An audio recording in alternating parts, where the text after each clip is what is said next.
Minasan yokoso! Hey everyone, it's Aaliyah with Beyond the Frame, YouTube's #1 resource for everything behind the scenes of your favorite films, TV shows, and anime, and today we are talking about one of the most controversial arcs in an anime series, Demon Slayer, Kimetsu no Yaiba, specifically the Entertainment District. In today's video, we'll go into the sticky scandal the studio faced while airing the show, the hate Demon Slayer got from fans and parents, and the controversy surrounding Daki's outfit. We'll also get into Uzui's tragic past with his 3 wives, the profound impact Rengoku left behind, and how the Entertainment District is based on a real place in Japan, so stick around for that. But with that being said, let's get into it.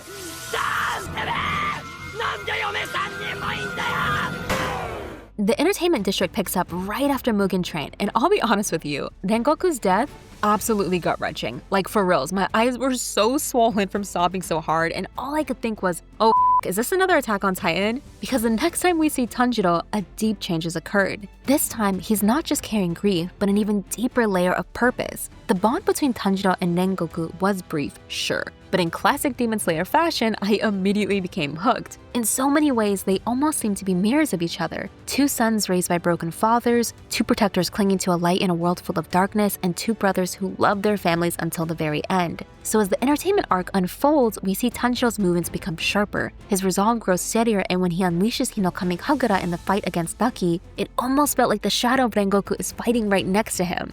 Tanjiro talks about Rengoku like a mentor, a big brother, as well as a hero that becomes a part of him. However, Tanjiro doesn't try to become the next Flame Hashira. Instead, he chooses to honor Rengoku, but continues down his own path.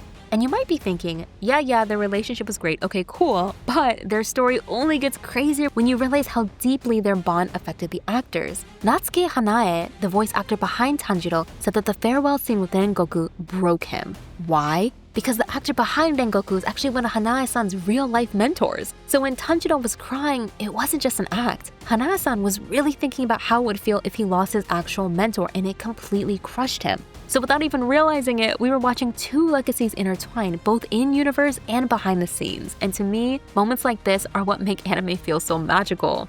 But not every character handles grief the way Tanjiro does. Take Shinjuro, a man swallowed by bitterness and regret. When we see him in the Entertainment District, he's not a proud father or a retired Hashira. He's become a mere shadow of his former self. He's transformed into a man who claims that Rengoku's death was meaningless and the Hashira title holds no value. Now, while it's easy to see Shinjiro as cruel, maybe even despicable, Demon Slayer didn't design him two-dimensionally. The creator, Koyoharu Gotoge, paints Shinjiro as a man who's very broken and beaten down by life. Years before, Shinjiro lost his wife, the one person who grounded him, helping him stay tethered to the world. Then he would go on to discover ancient scriptures that declared flame breathing, his own breathing style, would never reach the same heights as sun breathing. And as a proud warrior, it's easy to imagine how soul-crushing that must have been for him. Everything he believed in suddenly felt small, inferior, and meaningless. Little by little, Shinjiro gave up on his legacy, on himself, and worst of all, on his sons. But what makes it hurt even more is the truth behind it all. He really did love his sons. But love twisted by grief doesn't always look like love. For Shinjiro, it calcified into bitterness, silence, and rage. So when Rengoku died, Shinjiro didn't necessarily mourn him. He erupted. He spewed cruelty at Tanjiro, but the venom really wasn't for him. It was his own self-hatred he had been choking on for years.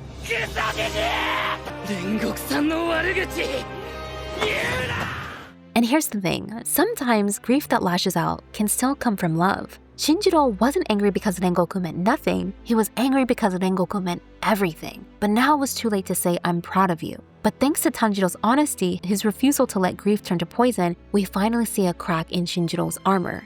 It's small, but it's there. The former Hashira starts to sober up. He begins looking Senjuro in the eye again, and in his own way, he begins to take responsibility. To me, Shinjiro's arc isn't just about loss, it's about masculinity, failure, and the silent shame men are often taught to bury. But his story also whispers something rare in shonen anime. It's not too late. Even broken flames can reignite. Healing is absolutely possible, but only if you're willing to face yourself. I'd really like to hear your thoughts on Shinjiro and if you think he deserves a second chance or not. Let me know in the comments. Now, if Rengoku's legacy is the quiet strength of inherited will, then Uzui's legacy is the complete opposite. But underneath the extravagant and unapologetically flashy bravado is another man haunted by grief. Uzui is a former shinobi trained from birth to suppress every emotion, desire, and sliver of individuality. In traditional shinobi culture, especially the brutal version Uzui was raised in, stealth wasn't just about movement. It was about identity. Be invisible, be obedient, be useful. Uzui's father treated his children like weapons, so when Uzui decides to leave that world behind and become a Hashira, his rebellion isn't just physical, it's also philosophical. He ditches the shadows to finally walk in the light. He chooses to embrace color and be flamboyant with his styles of jewels, and most of all, he's emotional. It's not just a character quirk, it's his way of reclaiming humanity, which then brings us to his 3 wives, Makio, Suma, and Hinatsuru. They weren't just his partners in love, but also his anchors in life. Most anime would reduce these 3 to a flashy harem gang, but Demon Slayer is different. Here, these 3 women reflect different sides of Uzui's fractured identity. Makio is fierce and duty-bound, a mirror of the mission-first mentality he was raised with. Suma is emotionally vulnerable and willing to sacrifice herself for others, the raw heart Uzui hides beneath the bravado. Whereas Hinatsuru is calm and strategic, the rational side that keeps him grounded when the battlefield threatens to pull him back into old habits. People have also compared Makio to Inosuke, Suma to Zenitsu, and Hinatsuru to Tanjiro. Together, these 3 don't exist for Uzui, rather they exist with him. They fight beside him, challenge him, and support him. However, underneath the laughter and confidence, Uzui is carrying a kind of grief that I think is harder to see: survivor's guilt. By the time he was 15 years old, 7 of his siblings had already died, leaving behind him and his younger brother. And while Uzui chose to escape that life, it doesn't mean he escaped the weight of it. There's a powerful moment of contrast in this arc between Uzui and Gyutaro, one of the main antagonists of the arc. Gyutaro is a survivor too. Scarred by poverty and abandoned by society, his entire existence is built on the twisted instinct, because I was hurt, I'll hurt others. Uzui, on the other hand, takes his pain and redirects it into protection, but both men are bonded by a single unspoken truth: survival is messy. Now, since I already mentioned Gyutaro, I really want to highlight potentially one of the most tragic backstories, Daki and Gyutaro.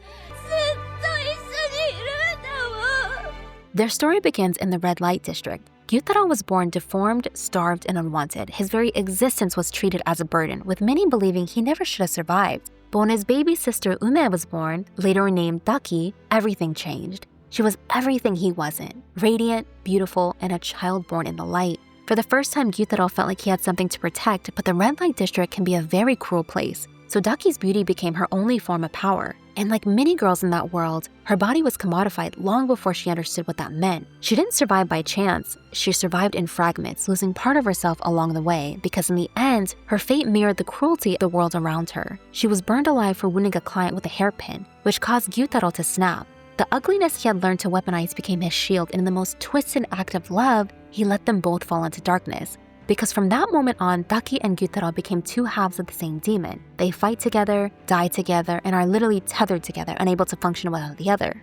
And this isn't just a narrative, it's actually built on how they move. These elegant fluid slash techniques contrast Gyutaro's jagged, chaotic strikes, but together, their styles interlock like a toxic dance, and it comes off as less of a partnership and more like codependence. The studio did a fantastic job capturing this, and I realize it's like watching one broken soul split in 2. But while Daki often plays the role of a powerful temptress, her character design did spark controversy. Many viewers felt like her overly sexualized appearance was exploitative, especially given her background in the red light district. While others argued that the show wasn't celebrating Daki's appearance, it was showcasing how she learned to survive her cruel situation by any means necessary. Which is why their final scene together hurt so much, because in that moment, the glamour disappears, the fighting stops, and all that's left are 2 children holding onto each other, able to finally achieve peace and be free. Now, while this was a painfully beautiful moment for the viewers, there was an even larger debate happening around the show: the portrayal of the red light district. There were many mixed feelings about this arc, especially from the parents who felt like the story blurred the line between critique and exploitation. A big part of that had to do with Daki's age. He would have been around 13 years old as a human. Yet on the flip side, many fans countered this by saying Demon Slayer wasn't romanticizing the industry, it was pulling back the curtain to show that the real monsters aren't always demons. Sometimes it's the system and people who normalize cruelty that are the real villains. Definitely drop a comment for me below, because I really want to know how you feel about this arc based on the red light district. So while all this was going on, the studio behind Demon Slayer was quietly facing its own scandal. It later came out that the company's founder was convicted of financial misconduct, evading millions of yen in taxes. So on the one hand, the studio elevated the entertainment arc with masterful precision, but on the other hand, how do we process the fact that art meant to expose exploitation may have been funded through unethical means? It's a complicated question, and unfortunately, it's becoming more and more common throughout the anime industry. But I don't want to end this video on a heavy note, so here are a few fun trivia facts I learned about the Entertainment District. I'm not sure if you noticed this, but in the Mugen Train arc, Rengoku loses his left eye, and in the Entertainment District arc, Uzui also loses his left eye at the end of this fight.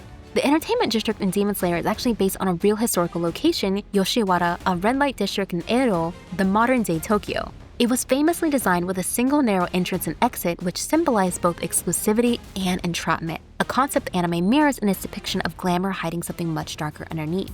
And lastly, I'm gonna end this on my favorite character, Inosuke.